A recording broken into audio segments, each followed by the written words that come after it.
The Great Migration it's almost like a refugee crisis, right? And so you could think of all those things since the Great Migration that have affected our community emotionally and psychologically.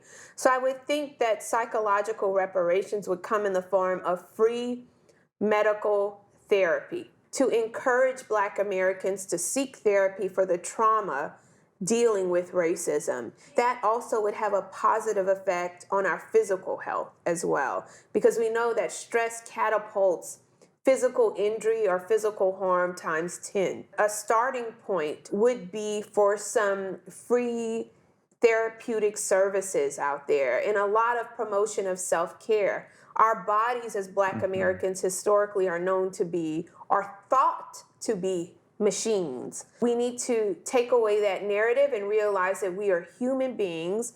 Our government, white Americans, need to realize that we are human beings just as they are. Those sort of things can help us physically and emotionally. Like, especially being a Black male, you feel like you have to fight all the time. Like, you're supposed to take it and just keep going. You know, even with me, you know, losing the farm, I just felt like I just had to just keep taking it and taking it and taking it and fighting and don't talk with anybody. But we need that. We need to tell our problems. We need to talk with someone. And that is powerful. And I feel like Black males, especially throughout the country, need to talk to someone. We're going through a lot. I mean, our bodies, going through this, my body went through a toll. I mean, you know, I was in ICU. I mean, for myself, I mean, I contemplated suicide. And that's not easy to say, but I learned to say it now because it might help the next farmer. Like, I seriously thought about committing suicide because it got that rough for me. I'm like, what is there for me? I mean, they took away my farm, the land that was with the family, my house. What was there left? And thank God my wife stayed by my side and was my emotional support along with her mom and my mom. I mean, that was three women that I really depended on. But it was hard. As a man, I felt like I lost everything. Like, I felt less than a man. You know, when you get a grown man that's 70 some odd years old, after hearing the story, come up to you crying and hugging you and said, you know, I love you. Just keep going, keep up the fight. You know, he said, I want to introduce my son to you. Those things, and it makes me feel more powerful than being the largest farmer in America. You know, knowing that I possibly, I can say saved a life, but maybe made a difference in a family situation. It becomes part of a healing process for you to connect with others who are struggling. Although you feel the loss of losing your nearly 5,000 acre farm, it becomes relatable, the experience of it in a healing process, when you can connect with other farmers who've gone through the same thing. That loss is never, like, you can't get over it. Our lives have been affected by this until the end. We have to find a way to go on and try to live our best lives. I never say we do anything despite it. We do it because of it. Because despite it means we're ignoring it or that it doesn't affect us. Everything we do because of what we faced. Our real strength comes from knowing that and relating with other people who faced the same thing. When I first met June, he always wanted to do something that dealt with the paying an homage to his father and grandfather and like their family's historical narrative, their ancestry. I admired my dad. Like, I admired his strength. I mean, his love for this family's love to. It taught you everything It made me who I am today. So I just wanted to pay back. That's why we started a nonprofit on behalf of his name called the Wenceslaus Provost Senior Heritage Center. We have the local university, the Architecture and Design School. They're going to be coming out. We're going to start our first Sketching on the Farm days to help design and create the facility for which we will consider to be a hub for anyone in our area or beyond to come and learn the history of our community, the triumphs and the tragedies, because you can't just boast about your triumphs or glamorize something that's untrue. We have to tell the truth of where we come from. I think it'll be a healing and safe space for everyone involved.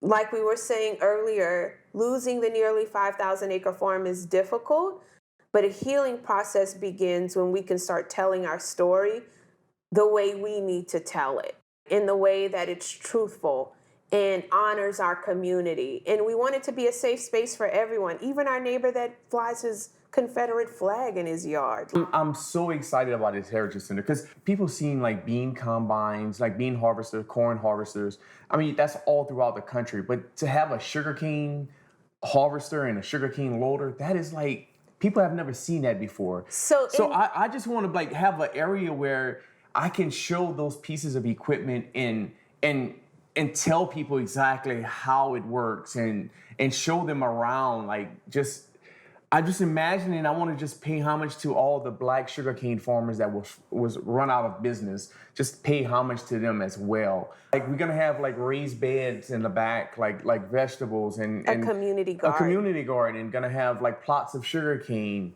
And to go and explain that and to have kids come over and possibly plant a section, and then they can come back and see it grow, especially young minority kids to come and see a tractor where they can say, one day I want to be a farmer. Because, the younger generation now, they think about the hard times. They don't think about what farming is and what it could be. They think about the struggles of their grandparents. It's hard to say that, okay, I'm going to go and tell a young kid, I want you to be a farmer. And they can say, well, look what you're going through. I don't want to go through that. So I want to try to change that mindset a little bit.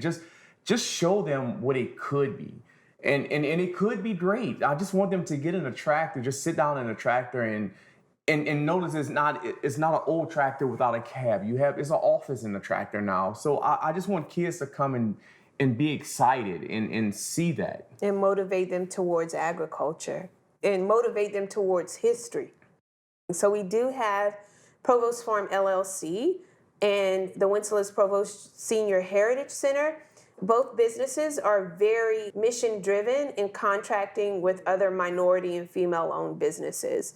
So we're very intentional on having some social responsibility and impact on what we do, because what we did is take a look back and take notes on what we were missing and what we are missing going through our own experience. Those things are going to be pretty impactful for our community as a sort of a nationwide narrative dealing with Black farmers. I always felt I let my dad down. I always felt that. And now because it's the same thing. I think that you've said that plenty of times, but one of the things that you don't say is that the people who try to oppress you, some even within your own family, who are sort of tend to tokenize themselves, and white supremacy in your community. Other white farmers or mill reps or bank people tell you you're less than or you're not valued. That is part of the emasculating of the Black male. So they have ingrained and tried to condition you to say, oh, you don't live up to these certain standards, right? But as your mom tells us now, your dad went through the same thing. Mm-hmm. He was put in a position where he felt like he wasn't as good as this person or didn't do that much. Those things are so traditionally ingrained in the Black male, and it's so traumatic.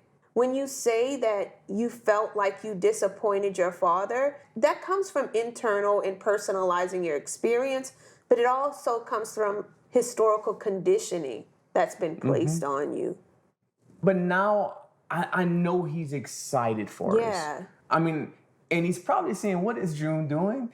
And look at Angie. And look at Angie. And laughing at us. Like, but I know he's proud of the fight that we put up. Because like I always say, my dad was my best friend. Mm-hmm. I mean, we would work a 12-hour day and come back home and talk about farming for another hour and a half. Mm-hmm. I mean, that's just what we did. So I know he's proud of the fight, and I hope I'm making him proud. But I think he is, and I know he wants us to keep fighting, because I know he sees the change that we're trying to make.